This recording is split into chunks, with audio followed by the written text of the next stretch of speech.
जिंदगी के कई मौसम अनुभव किया मैंने। हालात बदले, लोग बदले, अगर कुछ नहीं बदला तो बाबूजी की सिखाई हुई एक बात, वो कहते थे जब नींव मजबूत हो तो फिर चाहे वक्त के उतार चढ़ाव कैसे भी हो, हम उनका डट कर सामना करने में सक्षम होंगे। बिल्कुल इस पेड़ की तरह ऐसा ही एक अटूट रिश्ता जोड़ता है आपके साथ IDFC फर्स्ट बैंक। विश्वास, पारदर्शिता और सच्चाई का, क्योंकि इनको आपकी सफलता में अपनी जीत दिखती। मैं तो जुड़ चुका हूं इनके साथ, आप भी जुड़ जाइए ना। IDFC First Bank, always you first. Welcome, ladies and gentlemen, to Outlook Business Leading Edge 2021, brought to you by IDFC First Bank. Today, we have a masterclass with Kristen Cox. Kristen Cox is world's leading authority on how to apply the theory of constraints to governments and non-profits. She's perhaps best known for her work as a former executive director of the Governor's Office of Management and Budget for the state of Utah, where she orchestrated a 35% improvement across Utah's $20 billion executive branch. Chris is currently the executive director of a new initiative on government improvement and adjunct instructor at the University of Utah's Eccles School of Business. He's the co-author of 2 books, Stop Decorating the Fish and The World of Decorating the Fish. Thank you, Kristen, for joining us today. All right, thanks so much. It's a real honor to be here with the Outlook Business team. I'm super impressed with what you guys do, so it's a real honor to be here. Just for the participants, I am blind, and so I'm trying to look at the camera, but if my eyes shift, that's why, just so FYI. I want to start this whole discussion today about a personal journey I was on running one of the largest agencies in the state. And I learned a lot, and this really changed my paradigm and how to approach what we're going to talk about today, which is solving the right problem. I was working with the state agency, and they were in the business of making determinations if people were eligible for benefits or not. And hundreds of millions of dollars ran through that system. And this happens all across the country in the United States. Similar systems, governments having to determine if somebody's eligible for benefits or not. And they had just purchased a $200 million new IT system, and it promised them the world. At the time, their employees were working out of 5 separate legacy systems. They had not integrated the latest technology, and the folks were not using what was called a rules-based system, meaning they'd have to manually put in all of the information about the client and to make the determination manually. This new IT system promised to do that all for them, just to run the calculations behind the scenes, pop out an answer. Sounds great, doesn't it? You can have your workers working in one system, not 5. The computer system will make the decision for you. And so they went forward and implemented a $200 million piece of technology. And again, this is happening all across the country. But the question is that the right problem to solve? It's alluring, it's sophisticated. The tech sector can promise us the world, but is that the problem to solve? I want to show you a slide here, which is really important. At the time, it was taking this certain agency 30 days to make a decision if somebody was eligible for a benefit or not. The computer system, though, was only focused on the 30 minutes it really took to make the decision. If you had everyone's information, everything, income statements, what kind of jobs they had, anything you needed, you could sit there and make the decision. It'd take you 30 minutes. The computer system for $200 million was taking the 30 minutes maybe down to 20 minutes, a little more convenient, a little quicker around the edges, but didn't touch the 30 days. This was so powerful when we worked through this and understood this issue, because they were solving the wrong problem. And this is such a big issue because we are bombarded every day with problems to solve. And the trick between great leaders and those who are mediocre is they know what problem to solve. Now, when we learned this lesson, the agency I was running, I was working with the state, took over an agency that had this similar type of issue. And they had just purchased a big piece of technology and the same problems. They were chasing a lot of interesting problems, not solving the right one. When we help them understand what's the right problem to solve, which is to shorten the elapsed time, the time somebody's in the system, because when they're in the system waiting for a decision, they make phone calls, you have to have call centers, it creates this whole slew of overhead. When we solve the right problem, this is what our results. Our caseloads went up by 60%, It was right during the Great Recession here in the United States. So people's need for assistance went up significantly. But we were able to absorb a 60% increase in workload, while our cost for just this one system went from 80 million to 50 million. And we became one of the top 10 in the country on quality. Our decisions were accurate. This was my journey into really understanding that the problem we solve will determine our impact. And it's not easy, but it's so, so critical. My co-author and I, Dr. Ishai Ashla, compared notes between private sector and public sector and realized that the same challenge of understanding what problem to solve is ubiquitous. It's everywhere. And here's some really important points I want to make today that are key takeaways from the book that we wrote. And the first one is that most problems aren't worth solving. I know that's hard to believe because we're almost validated and rewarded by how many problems we can fix, how many plates we can keep spinning in the air, how busy we are. And that's how we're almost rewarded. So this is the trick, to understand that most problems aren't worth solving. And if you start there, it's half of the journey. The other key thing to really think about is the breakthrough results we want, these leaps in performance. It doesn't happen by chasing new solutions. It happens when we reframe the problem. And that early example, it wasn't about implementing a new cool piece of technology. It was about shortening the 30 days, what we call the elapsed time. When you reframe the problem, you actually have a fighting chance of making a big difference in the performance that you have. I want to give you another example about this when it comes to a private sector retailer that was it's a fashion retailer, very big here in the United States. There was a group in this retail space, a group of individuals that really thought the problem to solve was to improve their forecasting model. So they invested a lot of energy and time and staff resources into improving their forecasts, looking at what the trends would be, even the microclimates, what the economy would look like, demographics of the customers they'd serve, predicting what their customers would want to buy in the next year, because the fashion season, they were looking a season in advance, a year in advance to what people would want to purchase. And so they wanted to improve their forecast. Is that the problem to solve though? It sounds like, yeah, that would be great. I'd love to know what people want to buy way into the future. But the question is, can we really know that? Another company named Zara reframed the problem. They understood that the problem wasn't improving the forecast. It was really shortening the supply chain.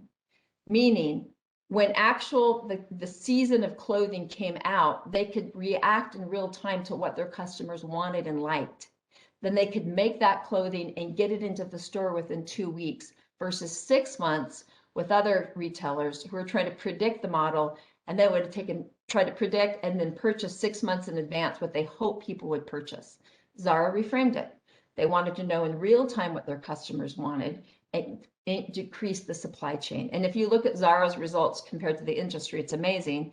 12% profitability versus 4%, 85% of their inventory is sold at full price, while the industry has to put 65% or 35% of their product on sale because they couldn't predict it and couldn't reduce the supply chain. So when we reframe the problem, we get a huge opportunity, because if you think about this, strategy is only the direction of a solution. And if you don't know the problem, you can't have a good solution. Now, another thing to think about this is the problem is only the problem within the context of the goal, right? So every problem isn't important. It's the problem that's blocking us, that's limiting us from achieving the goal. That's the problem that we need to focus on. I use this example, I think it's really important. A man named Chuck Yeager in the 1940s wanted to travel faster than the speed of sound, right? It wasn't possible back then. A very specific goal. As he was trying to achieve this amazing goal, he and his team and a bunch of engineers, as he would take off into the plane, they would start to fly. And as he went faster, the plane would create sound waves. Because he was traveling slower than the speed of sound, those sound waves would move in front of the plane and create what we now call a sound barrier. Those sound waves would create a lot of instability for the plane, a lot of drag, and make it impossible to travel faster than the speed of sound. It wasn't until they understood their goal and they tried to achieve it that they hit the limitation. the thing that was blocking them, and that was the sound barrier. And that became the problem to solve, to design a plane that could push through the sound barrier and allow them to achieve their goal. That's always the problem to solve. And I can't tell you how often when I'm working with organizations, there isn't clarity on that one thing. And we could talk for a whole hour just about the traps in setting the wrong goals and how do we set goals that can really uncover our limitation, our problem. Final point on this that I really want to hone in is that there is a massive opportunity cost when we do not understand what the problem is that we want to solve and need to solve to achieve our goal. Organizations can spend time and money and energy chasing all of the wrong problems, getting marginal improvements, and we've disappointed our shareholders, our employees, and our customers. And I saw this happen so much when I was just recently working for our governor here and managing the budget for the state of Utah, is people would come in asking for more money. And they wanted to buy more technology or a new data system, or they wanted a whole new training, or they needed to hire more people. And I would start seeing these patterns of people jumping to a solution without understanding the problem they were trying to solve. And there was a huge cost to this. People who needed services weren't getting them. Businesses that needed permits weren't getting them in time. And yet they kept spending money and energy and strategic plans, and nothing was moving. So I started creating this list of what we call the seductive 7. And these are solutions that organizations jump to without understanding the real problem. And you can see them listed here. I'll see if I can list them in order. I don't know how they're listed here, but we jump for more money. We believe that we're as good as we can get, and our only way out is to get more resources. We jump to more data, thinking that the data will reveal the answer to us instead of us asking the right questions, knowing what the questions are, and then we can use data to refute or validate our hypothesis. We jump to more reorganizations. I see this all the time. If I just move the org chart around, somehow the problem will go away. In the meantime, we've wasted so much time of our employees and created stress and friction point. We've moved the problem, we haven't solved it. We think we need more technology. Technology can be powerful, but it's just a tool. The question is, how can technology solve a very clear problem? For example, the example I gave to all of you earlier, reducing the elapsed time, for example. So technology by itself doesn't solve our problem. It can help amplify our solution, but it's just a tool. Or we see organizations think we just need more training. It's a lack of information. If our employees were just trained, they would do the right thing. What we don't ask ourselves is, why is it impossible for them to do the jobs that we want them to do within the current structure of our system? How we pay them, the process itself, how we give them time to actually do their work without interruption. So we try to train people and we think it's a lack of knowledge. How many of us know we shouldn't eat sugar and still eat sugar, right? So lack of knowledge usually isn't the issue. We want to look a little bit deeper into how we're designing our systems and our processes. We often think we need a new idea, which is a new strategic plan, right? We fail to execute our old plan very well. So somehow a new idea is going to solve everything when we haven't even executed well on our old promise. So we really believe new strategy, you need it once in a while, but all the innovation happens in execution. And the final one that I think is so important is this idea of blaming. That I can't make an impact because my boss won't let me. I can't make an impact because of my board. I can't make an impact because my employees don't have buy-in. I can't make an impact because the legislature won't approve my budget. Really understanding the core problem begins with, what do we already have stewardship over? What are we already responsible for? And if we can do really well with what we already own, then we can start expanding our circle of influence. I saw this a lot. I see this a lot in government.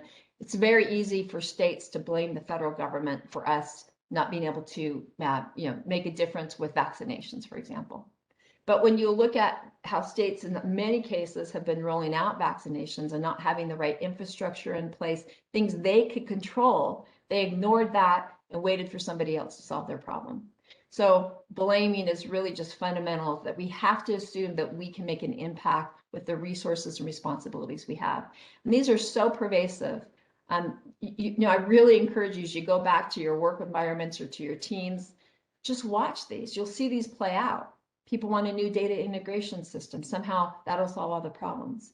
It always begins with what's your goal and what's blocking you from achieving your goal. And when you know those two things clearly, with clarity, which is sometimes so hard, simple is not always easy. But when we have clarity on the problem we need to solve, that is half the battle, at least half the battle, if not more of it. And I want to end with a personal story, and then we can open it up for Q&A. When I was going blind, it was a lot of people around me, a lot of professionals believed that lack of vision was the problem, right? So at the beginning, they would have me use magnifying glasses and large prints and everything to do to compensate for my lack of vision. The reality is, you know, losing my vision was a fact of life. There wasn't much I could do about it. And I was so lucky to come across a mentor of mine who just changed my life. He was blind, one of the smartest men I've ever known. And he reframed the problem. He said, Kristen, the lack of vision isn't the problem. It's the mindset. It's the negative stereotypes. And if you can think differently about your blindness, you'll see that it's not really a tragedy, it's an inconvenience. You can learn Braille. There's lots of ways to access information. You don't just need your eyes. You can listen, you can talk, you can hear, you can use Braille. There's lots of cane travel, lots of ways to be independent. So quit relying on lack of vision as your excuse. That shift, that one shift in reframing the problem made the difference between me having the life I have today and the life I was having many, many years ago. So, yeah, I want to close it with that, and we can spend a lot of time talking through these, but if there's one takeaway you come from this, is your breakthrough will happen through reframing the problem, not by jumping to new solutions. And with that, ML, I'm open for questions and discussion. Thank you so much, Christine. That was truly a very insightful and precise talk. And as much as your idea of not getting seduced by the seductive seven, it's very, very unique and interesting. But the fact post-COVID especially is that digitalization has really got accelerated, and every company today is forced to think about more technology, more data, more strategic thinking, more training and skilling, and reorganizing. And these are really the top 5 in your seductive 7 list. So, of course, you articulated that the fundamental question that companies really need to ask is what is your ultimate goal? And then everything flows from there. Can you nail this down further to some questions that you need to ask to really rephrase or frame your problem statement correctly so that you don't get carried away by what is becoming a very necessary tool for business? And what's tricky about the seductive 7, it's not that we don't use them or need them. You know, I use technology all the time. I use data, but they're tactics in our solution, right? They by themselves are not the solution. And so there's a few steps I think that are really important to go through. One, to realize that the seductive 7, you know, stop. We always talk about start by stopping.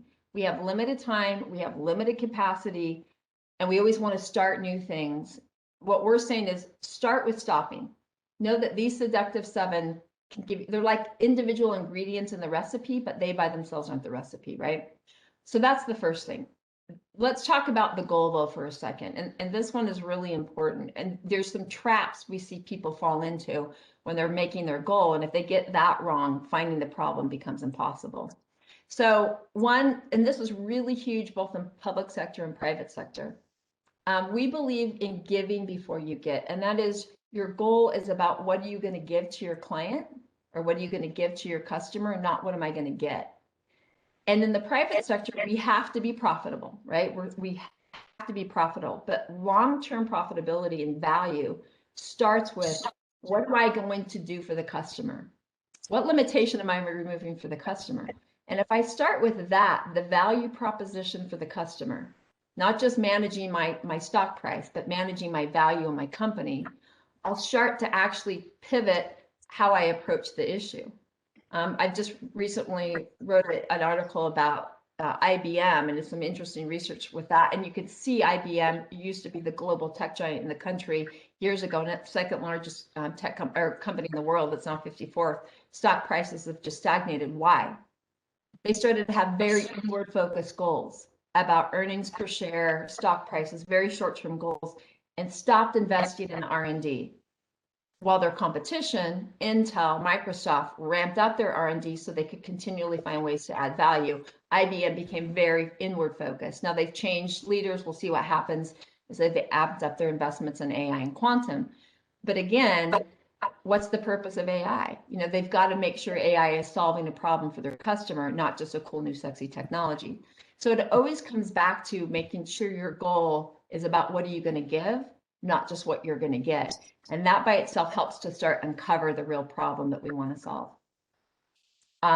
There's a couple, just like one more, there's a few traps about setting the goal, but I want to talk about one more. The other one I see agencies and organizations get mixed up in all the time is they confuse the means with the end, right? So they want to go digital and digitize their system. And again, technology right now, remote work right now, we're using technology, but this technology we're using is removing a very real limitation for us. We can't get together. This removes that so we could get together. When we confuse though the means with the end, going digital, that's a strategy. That's not the outcome. What do we get out of that? I was working with an agency a couple of years ago that had this want to go digital and put everything electronic. What we realized though is most of what they wanted to digitize wasn't necessary when they reframed the goal and the problem.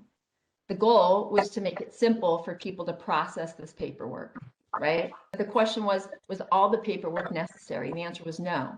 We could strip out most of the paperwork that they wanted to digitize, and then they could digitize a little bit and change the actual process and get a significant breakthrough because they understood what their goal was.